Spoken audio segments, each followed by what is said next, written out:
someone who I have been watching in the pizza scene for a while now, and I'm excited because he has accomplished, I would say, so much. He's given so much to this community in terms of books, in terms of videos and content, and he's also a professor, an educator, and a lover of pizza, just searching for the perfect pie.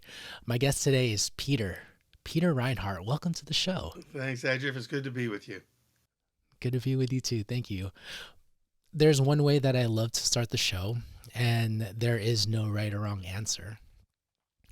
What's good dough? Yeah, what is good? Well, I think that's an important question for a pizza lover because my belief is that the differentiator between a good pizza and a great pizza is I call the crust, which is the dough, and so it begins there. I'd say that 80 to 90% of what establishes the quality of a memorable pizza is the crust. So what makes a good crust, I think for me, it's obviously different for everybody who loves pizza, and we have a million opinions about this, and not everybody agrees that crust is more important than sauce and cheese and everything else, but a lot of people do. And I think that what I look for is number one, snap. I want a real good snap when I bite into it, a kind of a crunch factor but not all crunch. It's got to be kind of that wonderful balance between a nice crisp undercrust and perhaps around the cornicion, but then a creaminess in the dough part, in the whether it's in the cornicion or even in the crust. If it's a thicker crust of pizza, you don't want it to be cardboard. You want it to have a little bit of a creamy, almost custard like consistency, so that you're essentially what you're trying to what I'm looking for is something that is comparable to what you experience when you eat the best slice of bread you ever had, or the best slice of buttered toast Mm, that you ever had. mm-hmm. It's the crackle, the crunch, the creamy, the sweet aftertaste that comes from well fermented, properly fermented dough.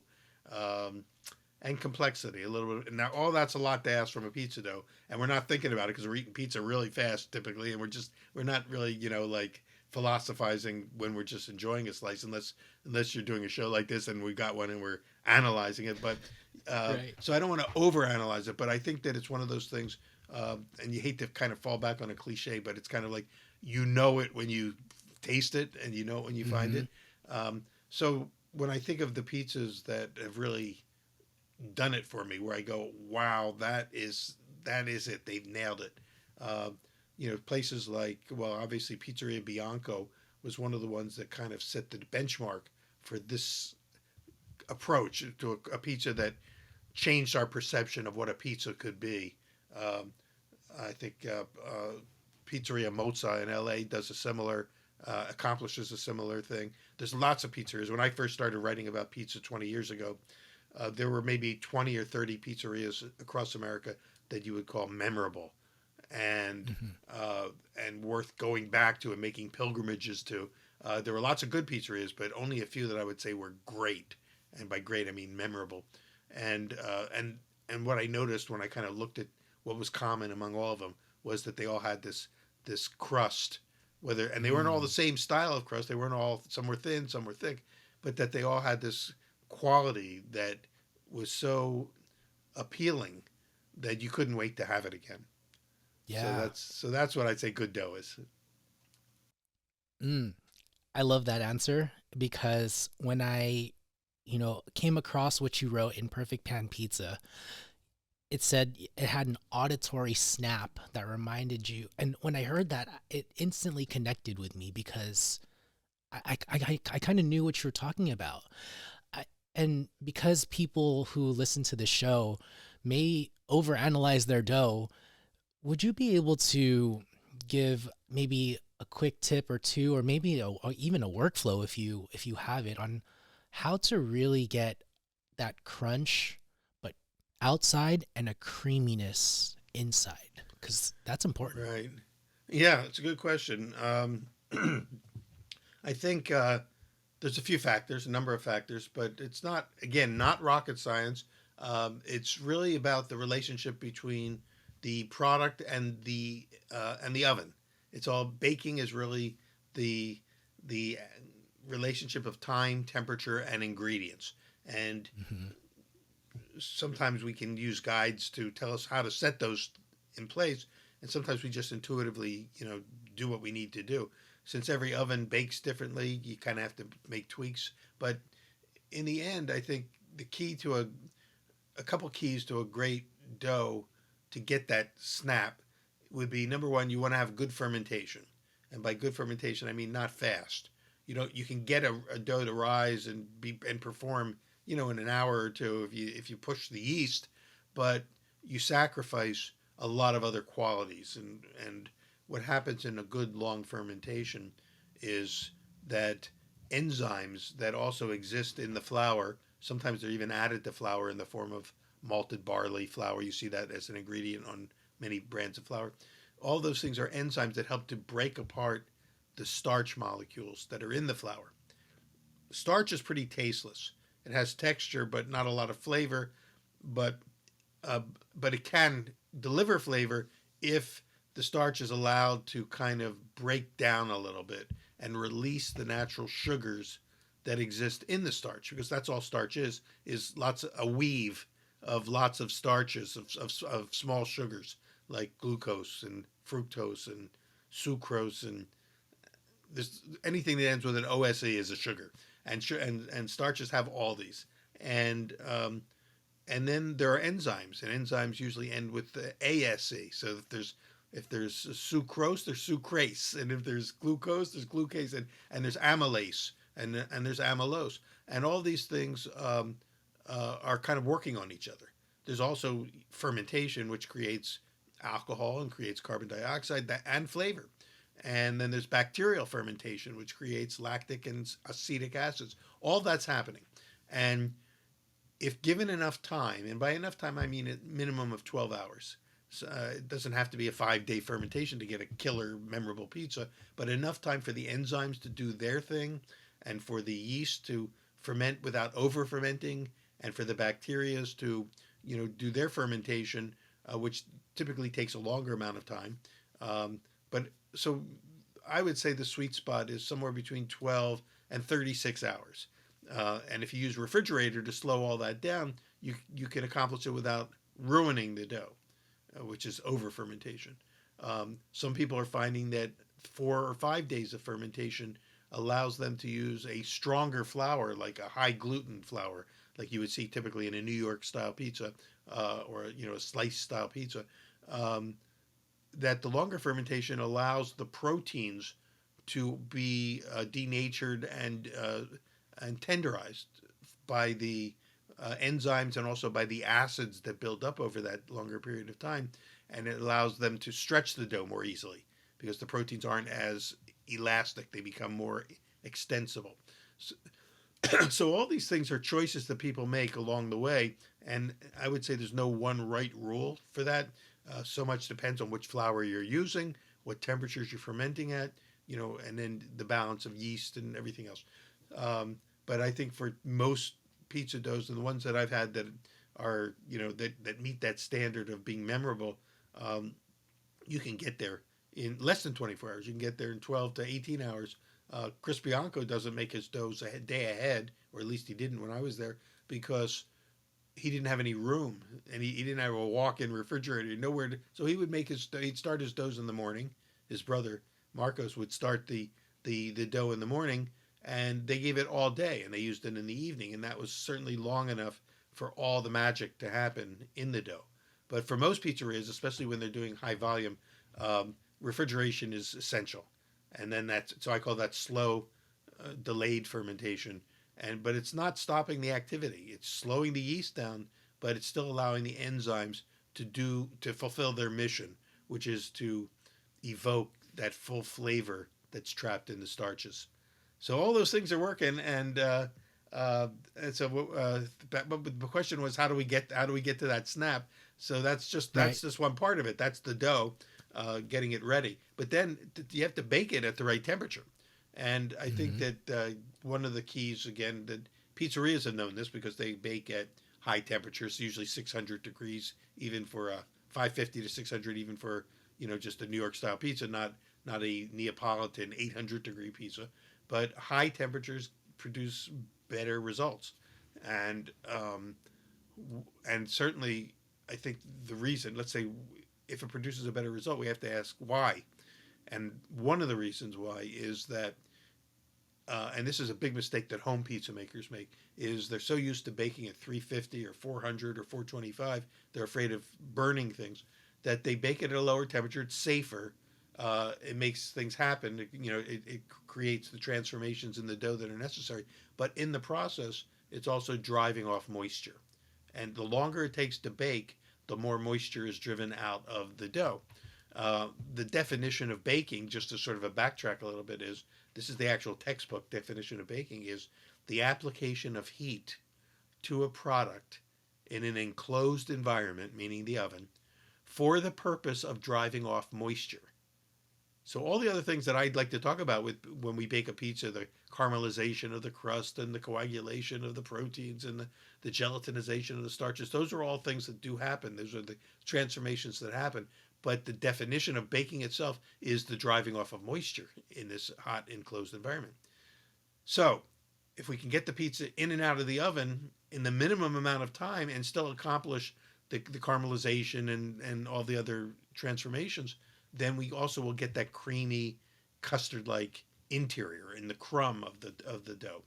Um, so my home oven only goes up to 500 degrees. It's an old GE, and yet I can make great pizzas, but it takes about 6 to 7 minutes. I got a new oven. I could get it up to 550, and that knocked a minute or two off. And then it came with convection, so I could knock off another 30 seconds or a minute. So the hotter the better. That's one of the keys. And then it's about finding that sweet spot and balance between the time and the temperature and the product. Um, Baking on a stone, for instance, or on a hearth, or on a steel, any kind of thermal mass that can radiate heat into the bottom of the crust is certainly going to give a better product than just baking it on a sheet pan where the heat has to work its way through the pan itself before it gets to the dough. Uh, those are all little tricks. And then finding the right shelf in the oven. My current oven bakes really well right in the middle. It's a newer oven. I think the new oven designs have met a lot of the challenges from the past. My older oven, if I wanted to get a good undercrust, I would have to bake on the bottom shelf, and it's electric with gas. So don't want to be so close to the flame that you're burning it.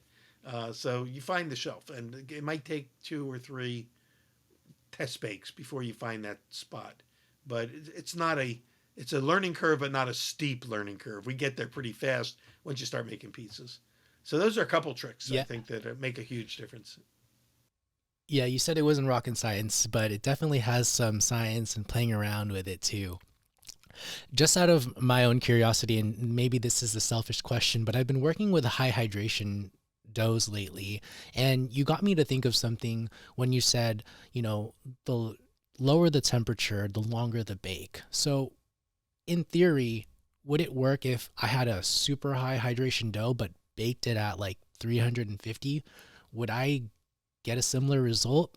Yeah, you possibly, especially if you are baking in a home oven and it doesn't bake as hot as a commercial oven would do.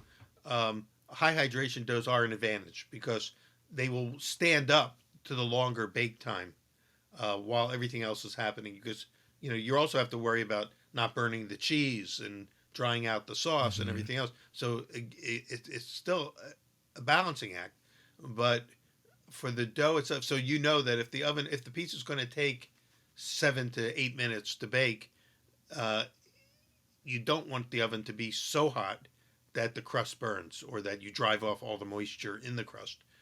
So you're right, but 350 may be the absolute minimum to make a decent pizza. But um, but even my focaccia doughs and these Detroit style pan pizza doughs that I like to use are higher hydration than a standard pizza dough. They're like focaccia dough. They're too sticky to be able to toss, and they spread real nicely with your fingertips in a pan. Um, I still bake those at anywhere between 450 and 500. I wouldn't bake them at 600 because then I think I would tend to probably burn them. But they will withstand high heat. However, uh, if you want to bake at 350, um, you can make that work as well. It's just a longer bake, and you might be able to get away with even a higher hydration than my 80%. I'm doing 80% water to flour. You might be able to go up to 90% even, and bake it at a lower temperature.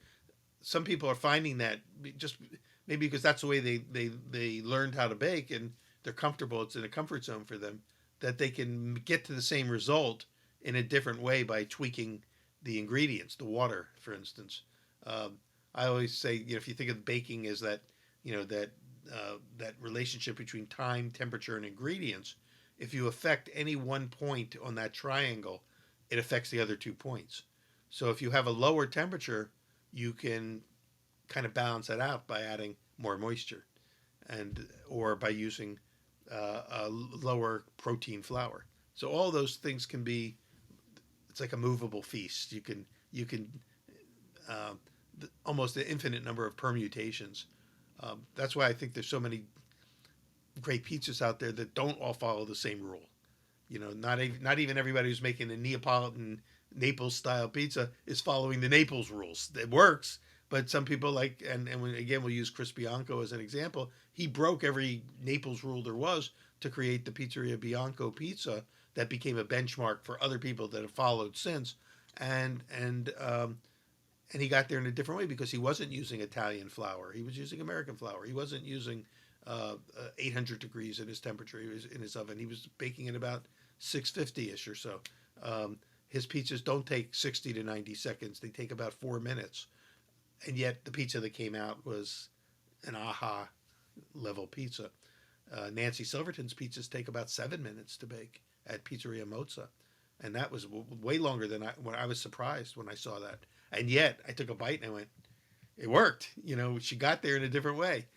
So I say, everyone needs to find their way in. And what we offer in whether it's in a book or it's workshops and at pizza expos and places like that is guidelines. This is what worked for us. This is how we got there. But I'm trying to teach also what's underneath that guideline, the rationale, whether it's science, craft, whatever you want to call it, that gives you more options. Because I really believe that the more options we have in life, the better our lives will be. And it's kind of like there's a psychological study that determined that one of the causes of neurosis or making feeling crazy is the feeling that you have run out of options. So I say the more options we have, the better. That's interesting. I feel like I'm going crazy when a menu has too many options and I can't make my mind, but maybe That's that's true. just a personal problem. No, that's true. That's another when we have too many choices. Uh Sometimes huh. it makes us crazy. Yeah, because then you can't land. I have a friend who will always get the exact same pizza wherever he goes. A pepperoni pizza, whether it's New York style, Detroit style, whatever. He wants a pepperoni pizza with cheese and sauce. And I said, well, why don't you try some of the other pizzas on the menu? There's some really good stuff here. He goes, this is what I love. This is what I want. I don't want to have to think about other choices. If they can make me a Yeah. pepperoni pizza, I keep coming back, and that works for him. I like that. I like that. You mentioned, Pizzeria Bianco and Nancy Silverton, who were pretty ahead of their time in changing like their baking style to make a pizza that works for their restaurant. Who is someone that is innovating today that made you go, wow, I'm coming back to their pizzeria? That's a good question because it's hard to continue to innovate it because we've done so much already, and it's rare when somebody breaks through. I'd say that a couple things that I've noticed in doing my most recent book on Pizza Quest and interviewing a lot of people like we're doing today, you interviewing me. I've interviewed a lot of people on my website to find out what they're doing that has gotten them, recognition. And there's certain new trends that I see happening. One, of course, was the pan pizza boom, which really, took off about 5, 6 years ago when Detroit pizza escaped from Detroit and became a global phenomenon. And people were breaking the Detroit rules too to create even better, pardon me, even better Detroit style pizzas than you could possibly maybe get in Detroit. So that was one. But so there's a lot going on in that category of baking in pans, the Roman style pizzas of Massimiliano Saiva or uh, who's the guy, the more famous Roman guy, um, Banchi. Yeah, sorry, Gabriel Banchi. Those that's another whole category of pizza, and there I think especially with Banchi style, the the key was the great dough, a great dough, because it's really much more about the dough than it is even about the toppings. With Saiva, he has a killer dough with a big open, wide open crumb, and also wonderful, fresh, innovative toppings. So these guys have created beautiful pizzas in with a and two Roman styles, but slightly different from each other. Um, so there's innovation there. But I think the other category that's really growing, I think, and it's already, I would say, if I had said this 6 months ago, I might have been ahead of the curve. But now I think the curve is here. That the president is it's happening. Is the growth in sourdough pizzas, and Mm. for a long time, for the last 30 years or so, as pizza was kind of attaining the world dominance of the most popular food in the world, most of the pizza was made with yeasted dough, commercial yeast, and a few people were working with natural leavening. So Hmm. uh, somebody like Anthony Mangieri, who opened Una Pizza Napolitana 25 years ago in New York and then brought it to San Francisco and now it's back in New York. He was always making his pizzas on a sourdough, on a naturally leavened dough. And there are certainly true Neapolitan pizzerias in Naples using naturally leavened, but most of the pizzerias there still also use commercial yeast. So uh, Anthony showed it could be done, and it got him national notoriety years ago. Will Grant up in Washington is doing it there and has been doing it for a long time under the radar. And now, since he won some major competitions, he's now on the radar. And there are two examples at Pizzeria Raza in Jersey City. Dan Richer is doing a naturally leavened pizza. And as I was collecting recipes for the new book, I noticed that there more and more of them were calling for a sourdough or well, I use sourdough as generic because not all sourdough pizzas have to be sour. So I'll call it naturally leavened as the more generic term for that. We're calling for that, and more pizza operators are becoming comfortable working in that medium. Sourdough is a little more high risk. You have less control. Bakers love the control of time and temperature. They can put it on the clock. With sourdough, it's it has a little bit of a life of its own. You've got to feed the starters. You've got to develop timings for that. Uh, External conditions, the weather, this and that can affect how long it takes to get the peak flavors. So there's more challenges. But I think the pizza world has come to the fact that we want that challenge because the payoff for that challenge is that naturally leavened dough is in potential a better quality dough than one made with commercial yeast. At least it certainly can be once you learn how to work with it. Doesn't using sourdough doesn't automatically make it a better pizza. And will you ever be able to make a better sourdough pizza than Chris Bianco makes with yeast? With his pizza, uh, that remains to be seen. Some people are getting there. Like Pizzeria Raza in Dan Richards' pizzas are getting the same kind of acclaim that Chris Bianco was getting 15, 20 years ago. So they're becoming the new destination pizzerias. So it can be done. But I think we're going to see more and more of that. And in fact, the other reason why it's important is because we're finding that sourdough fermentation makes the dough more digestible. It's still studies are being done to determine how much of this is wishful thinking and how much of it is fact.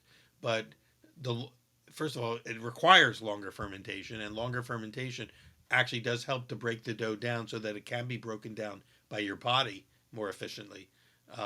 But we're finding that there are people that have sensitivity issues with wheat who seem to be able to tolerate sourdough better than they could with yeasted breads, and so that begs the question: well, why? Why can they tolerate sourdough and not regular bread?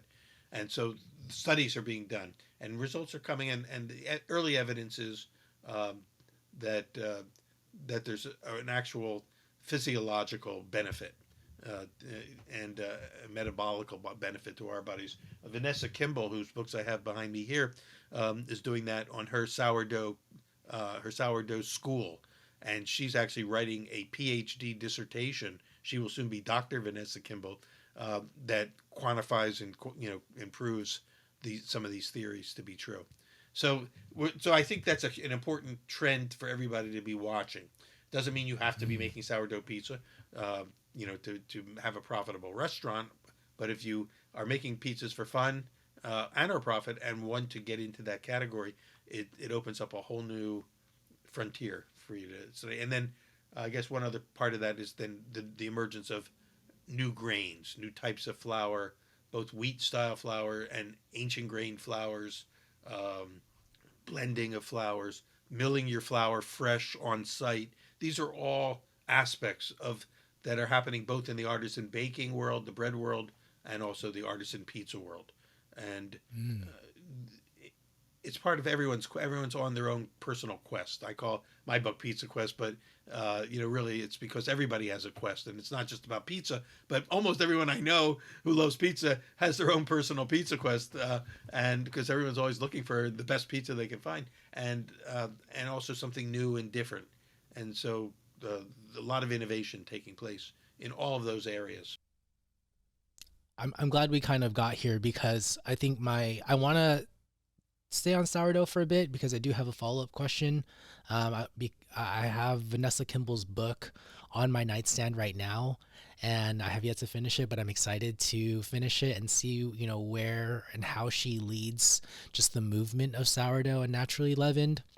Um, but before I ask my follow up sourdough question, just to go back to why I asked, where are we innovating? Where are we, and again, because you're such an expert and have seen all these different pizzerias, where are we lacking or where do we need to innovate in terms of pizzerias? Because I feel like if the sourdough movement is already here, maybe that opportunity passed. If someone wants to find a gap and fill it, where do we need it? And where do pizzeria future operators need to put their head at so that they can, I guess, get ahead of the curve, be Mm-hmm. in front of the wave? Well, I think it's important to differentiate innovation from running a successful business. You in the end, if you're going to be in the pizza business, you have to make money in order to stay in business, and you have to make a Sure. pizza that your customers love. So there are some places that have opened over the last number of years that are doing very creative things. They're really trying to push the envelope and break through barriers and stretch the boundaries of what's possible with pizza, but they don't always succeed. And typically, if they don't succeed, it could be just from sheer lack of business experience, but it could also be simply that the customers didn't fall in love with their product, that it looked good on paper, but when they tasted it, Mm. they went, "Oh, that's interesting." Well, the word interesting is like the kiss of death, for a Ah. review, right? I went to pizzeria so and so, and the pizzas were very interesting. Well, they just signed the obituary for that pizzeria. But so when you have something that's really good and the customers like, you don't necessarily want to walk away from that because it's not current. Pizza's always going to be current. And also, I think the other thing is that there's always room in this market right now, in this world right now, for a high quality pizza restaurant. There's never too many in a community. Cities like Portland, Oregon, which were not known for pizza 20 years ago, are now known for pizza. Right? It was listed as the best pizza city in America. It doesn't have dozens of pizzerias, but it has more and more all the time. And there's never too many. There's enough business to go around because people will travel for pizza. They'll seek you out if you have a great pizza. So the goal is to really make a great tasting pizza, not necessarily a innovative or different pizza. But if along the way you stumble upon techniques or methods, or you taste something, let's say you go to a pizza expo, whether it's the one in Las Vegas or the one in Atlantic City, New Jersey, the Pizza Pasta Show, which is in the fall, which is a great place to go and talent scout for more ideas. That's where I stumbled upon Massimiliano Saiva, making his Roman style pizzas, and I went, "Holy cow, this could be the next big thing." And he had a school in Florida for a while where he was teaching people. He's moved that school to Barcelona, amazingly, and I think that I was maybe overly optimistic that there would be an explosion of these Roman style pizzerias in America, but it hasn't really happened because his technique, his method is difficult. It does require more work and real dedication to a craft of a certain style of pizza making that not everybody wants to do or has to, and even a couple places that have tried it picked the timing was bad. It happened during the pandemic, and they weren't able to, survive. So there could be a bounce back on that because something that good is not going to go away. It's really one of the most exciting pizzas I've ever tasted. It checks off all the boxes for me: the snap, the creaminess, the flavor bursts of from all the ingredients, everything.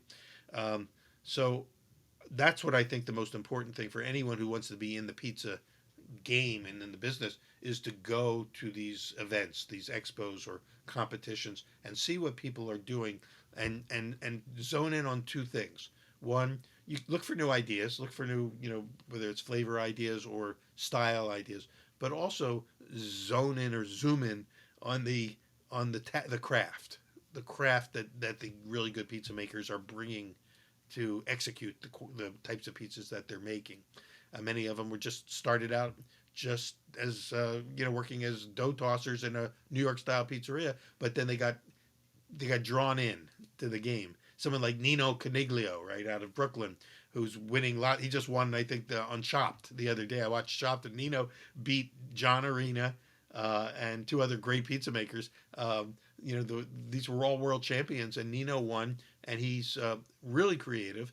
And he's moved into sourdough pizzas. He started out, just as a regular.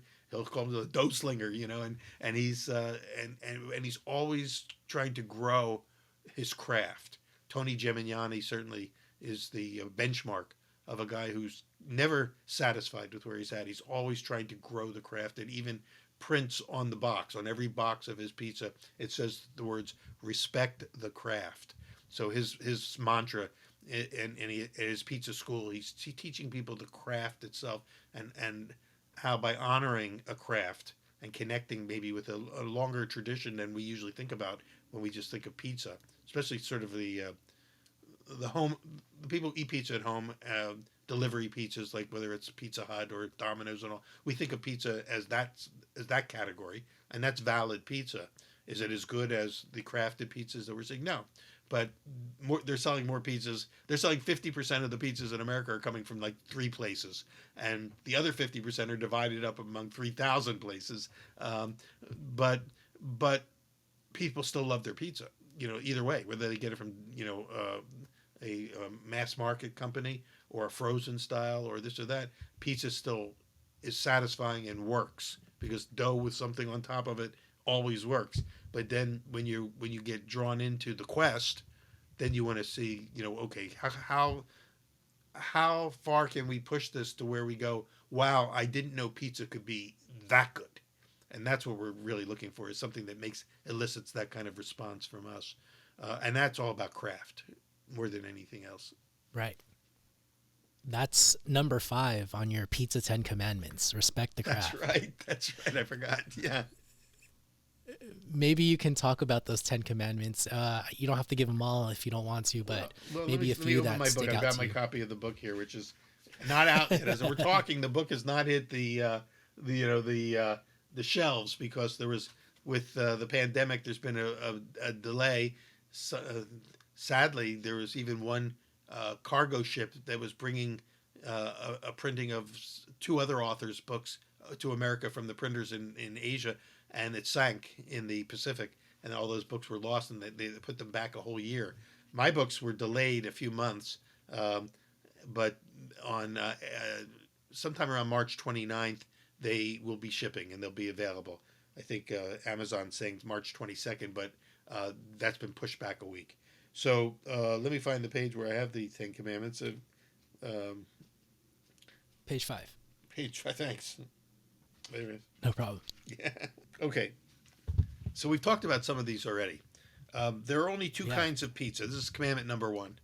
this is kind of like you know, like the real Ten Commandments. You know, there's only really two important of the Ten Commandments. Only two really important ones: the first and the second. You know, there's God, and then love your neighbor as yourself. You know, and uh, okay, Did you so there are structure only it in a way where it followed that in your 10 commandments? Like the two s- most important are at the top? well, let's see. Let's read them and see if these two can stand on their own. There are only two kinds of Okay. pizza: good and very good. And by very good, I mean great. And by great, I mean memorable. Memorableness means you can't stop thinking about it, can't wait to go back, can't wait to take your friends. This is the determination of greatness. So that's commandment Can we number one. pause there? Can we pause there? That I was just going to say that was beautifully written because it really promotes, that especially if it was a handmade pizza that someone put effort into this and you can't trash that.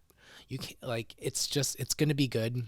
It's going to be good to someone. It might not be good for you, but there's that pizza and then there's the one that is super elevated, very good, amazing, and that's great.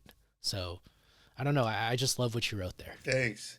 Yeah, I mean, this is when I started writing about pizza with my first pizza book, American Pie. I started forming these ideas. You know, these uh, principles, or eventually we call them commandments. But Eventually, that's 10 that's Commandments. just a way of framing the idea. But the first question I had to answer is in my first book is what is the difference between good and great? And in a sense, really, almost all my books are about that. It's I use bread and I use pizza as metaphors for something that is more than just pizza and bread.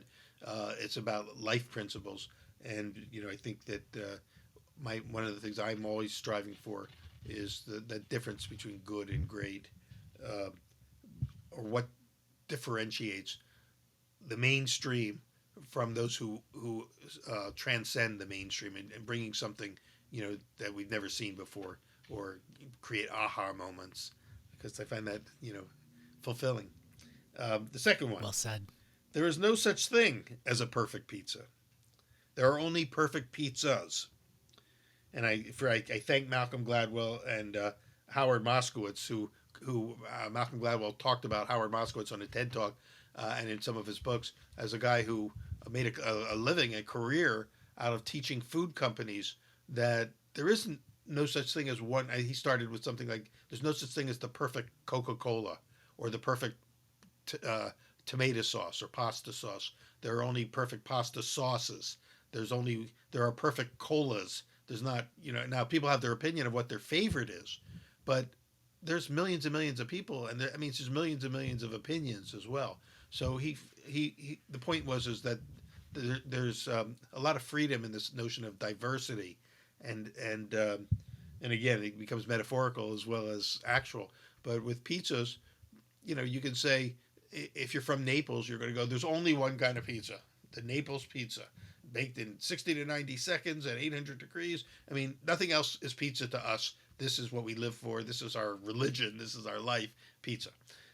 And then there's here in the United States where we go, don't tell me there's only one of anything, because we make our own choices here, and if you tell me that this is the best, then I'm going to definitely try to find something better. So we don't like to be told what to believe. And the fact is that we see that manifest in the pizza world. There's dozens and dozens of styles of pizza. Somebody from St. Louis is in love with the St. Louis style of pizza made with a very thin crust with Provel cheese, and somebody from most other Sweet cities will sauce. say that's crap. I don't like that style of pizza. But if you're from St. Louis, you're in love with it. If you're from Chicago, you're in love with the deep dish pizza. But it's hard to get a New Yorker to fall in love with the Chicago deep dish pizza, mainly because for political reasons they don't want to give credit to Chicago for creating something that's really really unique. But they're all valid, as you were saying. They're all valid in their own right. And then there's the things that our hearts go to, and then within those categories, then there's the execution. And some people just execute better Yeah. than others. So that's kind of where the craft comes in. So that's commandment number two. There's perfect pizzas, and what I looked for when I was trying to define the perfect pizza was more about what are the elements of the craft that allow you, regardless of which style of pizza that you're working in, to to achieve the best version of that style. And there are some universals there, like the understanding of time and temperature and the science of baking and all of that. Mm. What else? With some other some of the other commandments. When it comes to toppings, more is not always better. Better is better. So, Ah, and we so true. certainly saw that, with the kitchen sink style pizzas that just become Yeah. confusing. Or those Chipotle style pizzerias where you could get as many toppings as you want, and then you found that if you loaded it up, it would either be soggy or underdone. Exactly, Yeah, so exactly. true, Yeah, so true. yeah. Well, there's more. There's 10 others, and then there's at the back of the book. There's an 11th commandment as well. I call it the epilogue of the book. I won't reveal that one here. That's a secret. That's one you'll have to get to. But Get the book if you want to read but if you that. read the Yeah. book, when you get the 11th commandment, you're gonna go, yeah, I knew he was headed there. Here's number 8. A recipe is a template, a guideline, but it is not a law. Understand the letter, but follow the spirit. And so we talked about that earlier. That the methods that are taught, whether it's in this book or other pizza books, are really guidelines, and then you still have to apply your own unique situation to those guidelines and make it work in the context of your home or in your business. And I think that some of the great pizza makers that we know of now that are emerging, that's what they did. They figured out how to make it work where they were.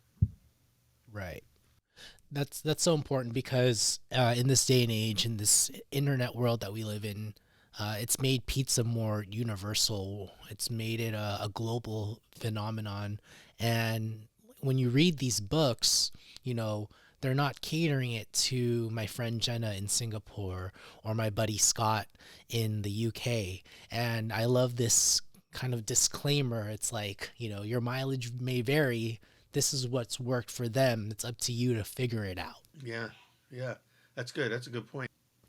You described this book to me as people's greatest hits, which I love because, you look at these pizza makers, some of the ones that are included, Will Grant, who makes this gorgonzola cream sauce, and you're like, oh my goodness, that sounds great, that looks great. How do I make it?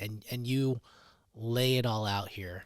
Yeah, yeah. What was kind of the thought in kind of coining it the greatest hits of Well, pizza makers? That's Will's pretty cool. pizza as an example. I mean, it was such a good pizza that he won, the Caputo Cup championship, which put him on the map, and got him on the American competition team to go to Italy. So from that one particular pizza launched a much broader career for Will.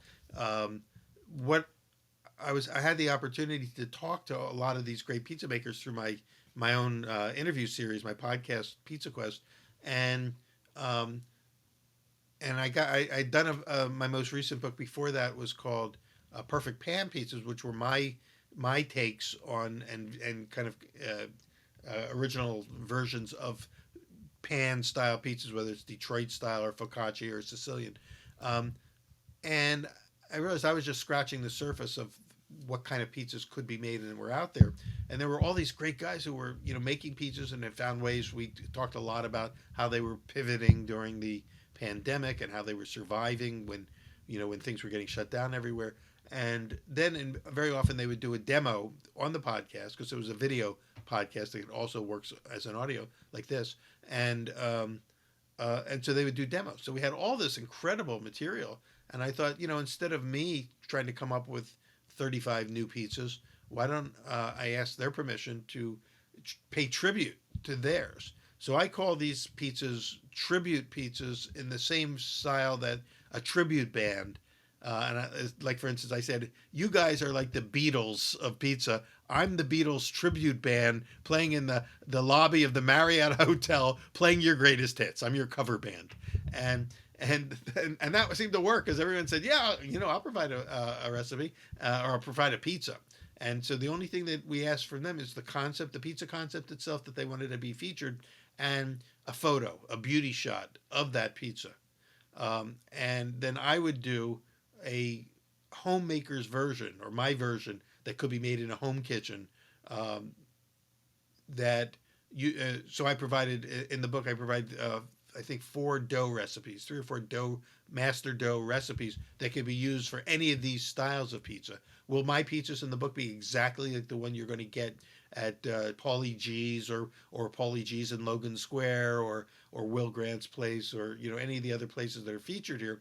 It won't be the exact pizza. It will be a tribute. It will be a cover version of that.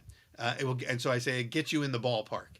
And then what I'm encouraging you, the reader, to do is to make that style pizza the way I wrote it, and then feel free to innovate on that and see if you can tweak it and push it using the techniques that we talk about throughout the book. Um, there's a really terrific Chicago stuffed pizza by Leo Spazzeri.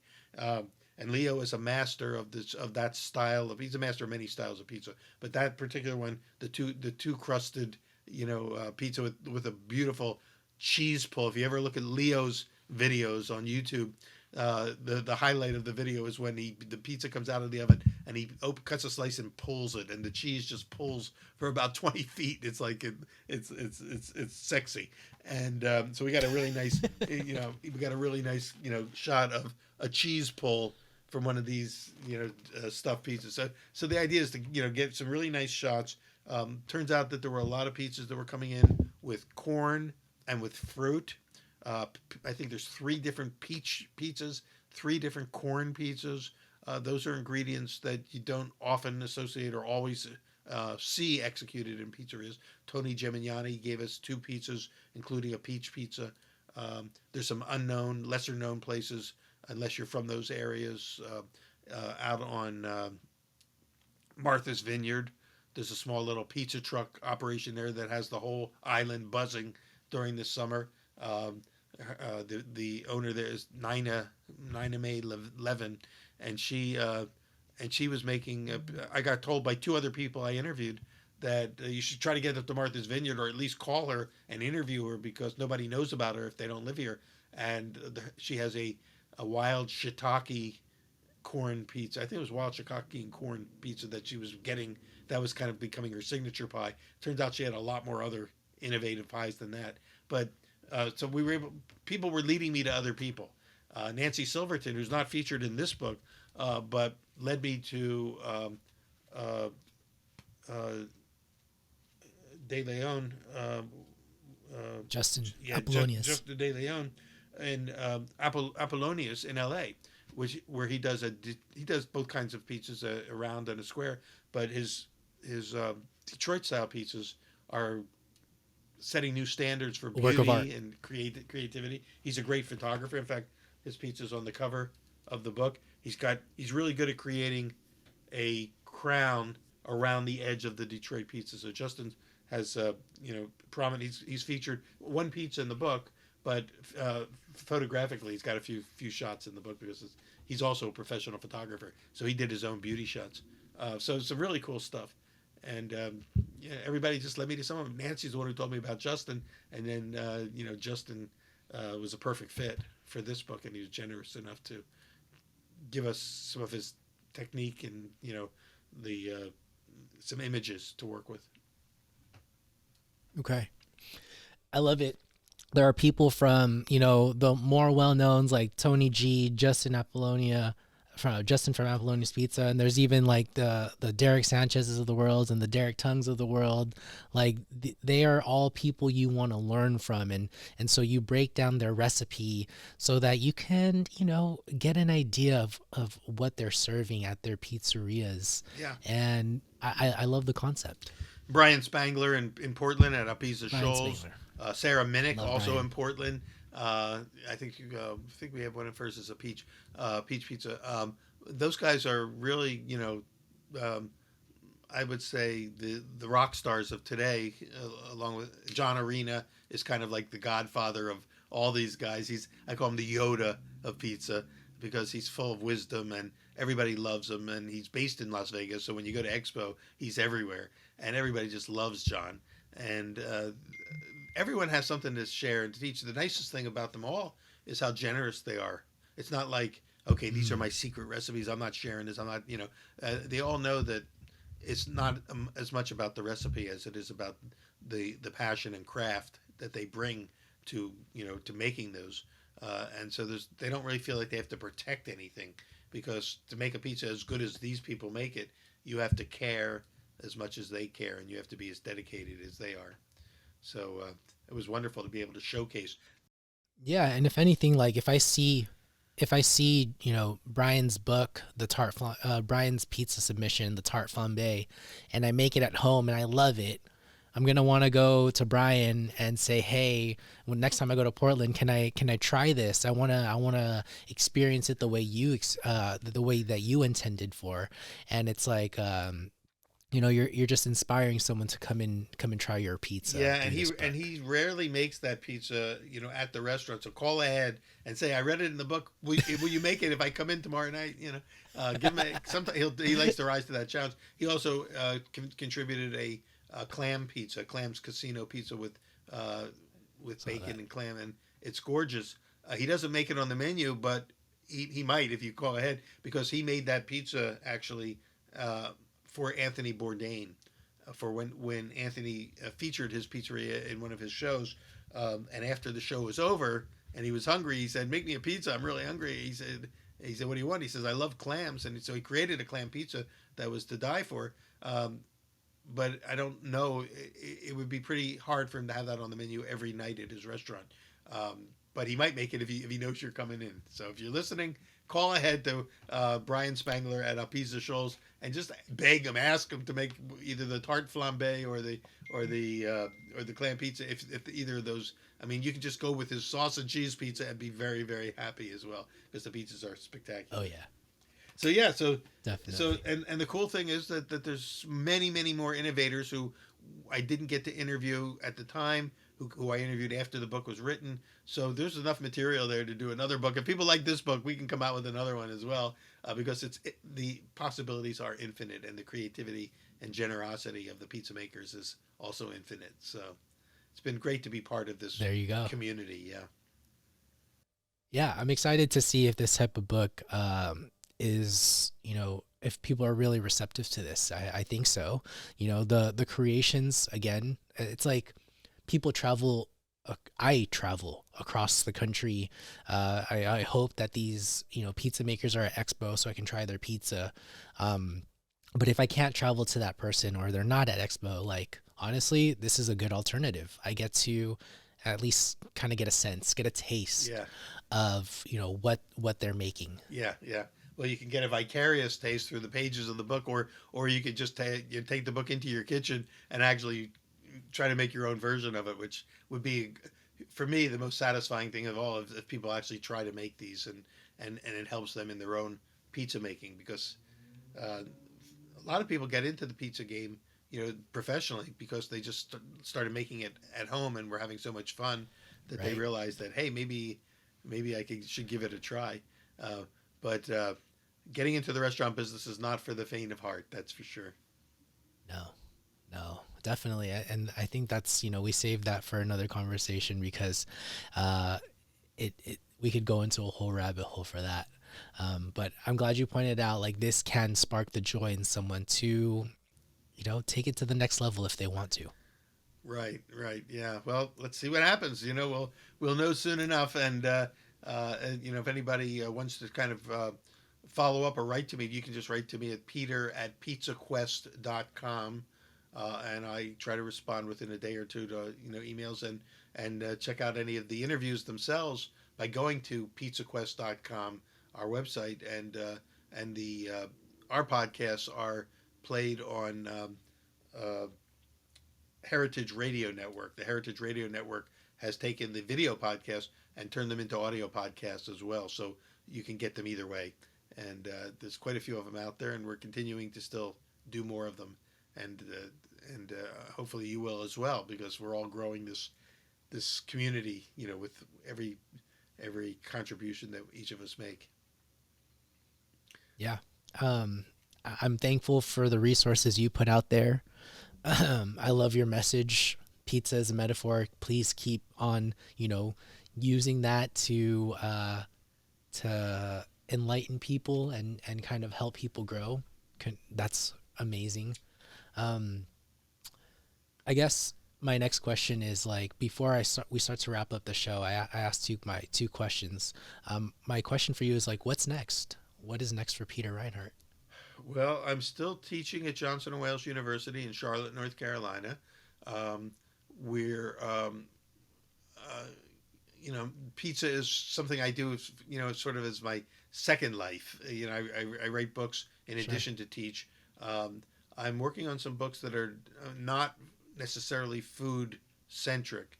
I'm also, I teach classes in creative writing and things like that too. So I have some books that are in process that are, again, more about some some of memoirs and also some fiction. So my goal is, as I'm getting close to retiring from the teaching side of my life, I'd like to spend, the remaining years that I have continuing to write creatively. That's my goal, is to stay creative, and pizza and bread will always be a big part of that. And as metaphors, of course, they're very valuable because they can work their way into any kind of a story. But my feeling is that everything is a metaphor. Everything we do, anything we love, anything we care about, can be a metaphor or essentially a window into a deeper reality.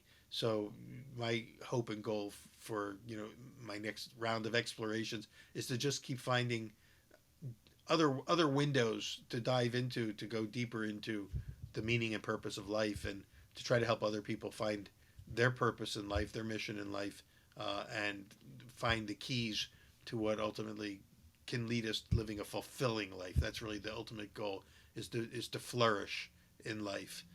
The ancient Mm. Greek philosophers had a term called eudaimonia, which means to flourish, and they felt that this was the purpose of life, was to flourish, which is kind of a unique. It's there's lots of ways to define the purpose of life, and there's no one right way, right? But I thought that was a really juicy one.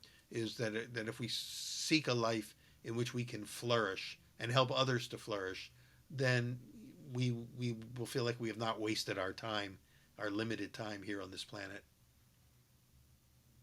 Ooh, we're getting deep here. Yeah.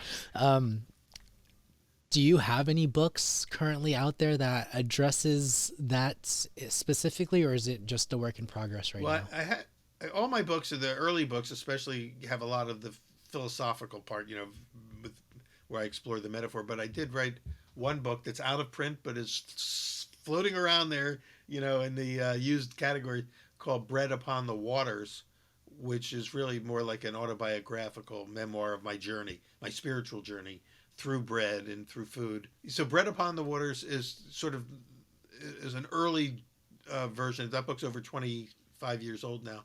That tells the story of my journey, my quest for a spiritual life, but also how it intersected with the bread world, and how those things came together to give me something to write about. I always felt like I wanted to. I was started out as a filmmaker. I was going to be I was a film major in college, and I was going to write and direct films. But I really didn't know what I wanted to write about. I didn't know what it was that I had to say. So I went on a journey, on a quest for finding the meaning of my life, and somehow it intersected with bread and later pizza. And if I say, now I have something to write about. So that's how it came full circle for me. That's beautiful. And you've embarked on this quest um, for many, many years now, and it continues to give you joy and a sense of purpose and creativity. It gives you life, and that's what's so beautiful about pizza and bread is just that it can give us so much happiness and a journey to follow. That's so cool. Yeah, yeah. And there's an old saying that all writing about food is always about something else. And so I think that's one of the reasons why food is aside from it nourishing us, it always points to something even deeper. And so uh, you see it used often in all kinds of art forms, movies, films, uh, books, that food always plays a major role, because it's almost iconic in the sense that it does open a window into a deeper understanding into things. So it can serve many purposes. So that should keep me busy for the next cycle, Act 3 coming up. Awesome. Well, I want to be respectful of your time, and maybe you can answer these two questions for me. What is one mistake in pizza, business, or life that people can avoid? um, I would say well, real quick, pizza making is if you're using a pizza stone, make sure you give it at least 45 minutes to an hour to heat up. Don't put the stone in and 15 minutes later put the pizza in. The stone won't work. It'll work against you. So that's a real common mistake, believe it or not, in home pizza making. Um, there's Right. probably more next time I come on. I'll try to answer that in some other areas, some of the other parts of that question. So Sure, so no we'll, problem. so we'll go with that one for pizza for this time. Well, for before I say my last question, I just want to say thank you again. I appreciate it. And what do you want to leave the audience with today? Well, good. I'm glad that this is the next question because along with what we were just talking about mistakes and this and that, um, I think that people, my students ask all the time, for advice, career advice, life advice, and I found over the years that one piece of advice I can give them that applies no matter what they want to do with their life is I say, look, find one thing that to be really really great at. You can be good at a lot of things. Being in college, you're going to become educated in a lot of areas. If you're going to be a culinary professional, you're going to be at a cooking school. You're going to learn how to cook a lot of things. But find one thing that you really love to make. If you're going to, and this is applies specifically to food, but it can extend beyond food. The one thing that you really, really want to be great at, and go deep into that one thing, and break through to greatness in one thing, and that greatness will spill over into all the other things that you're also good at, and will help elevate and raise the boats, in all those areas. But you can't really become great at a lot of things until you know what greatness is. And so break through with one thing, and let it be something that you really love, that you were willing to commit time and energy to, um, so that you're not just flitting around from one thing to another thing to another thing. And if you don't know what that is yet, just put the question out there, and it'll come to you. And then become great and become known for one thing. And if you can become known for one thing, be the go-to person in that one thing, whether it's pizza, bread making, carpentry, auto mechanics, it doesn't matter. Become known for that one thing, then it will it will spread out and fill the rest of your life with other experiences of greatness. That's my I advice. think we're gonna need a part two, Peter. Like, we're gonna need to explore that a little bit more the next time we talk because as we were talking about pizza as a metaphor, the people who are listening here are always looking to level up and be the best pizza maker, be the person who is centered, be the person who is understanding and like, but like your approach to just picking something and being great about it speaks deeply to me because I want to be this great podcaster, and I want to be able to share my knowledge with everyone through the guests that I interview. And so I really want to learn more about how you see life, and hopefully you'd be willing to be on the podcast again. Sure, sure. Yeah, it's well, we all love talking about these things that are important to us too, and it helps us as we talk about them. It helps us also get deep in our own connection with those things. So I'd love to come on. Thank you. Cool. Well, I appreciate your time today. Please, everyone listening, take a look. No, go and add it to your cart. Where can people get the book? Where can people find it? Where should people buy it? Well, it should be available in most bookstores, beginning March 29th. Amazon and other, mail order sources have it. Um, I haven't hooked up. I'm delinquent in this. I should have hooked up some sort of a link on my website, but eventually we'll put up a little link to that will get you to, sales. But anywhere where books are sold, you should be able to find Pizza Quest. And the full title is Pizza Quest: My Never-Ending Search for the Perfect Pizza. Love it. And that I think everyone here is going to love the book. You're going to learn a lot. You're going to learn metaphorically through Peter. So check it out. Peter, thank you again for being on. I appreciate your time. It's been great talking with you. Thanks so much. I look forward to continuing the conversation. And to all who are listening, thank you for hanging in there. We covered a lot of ground today.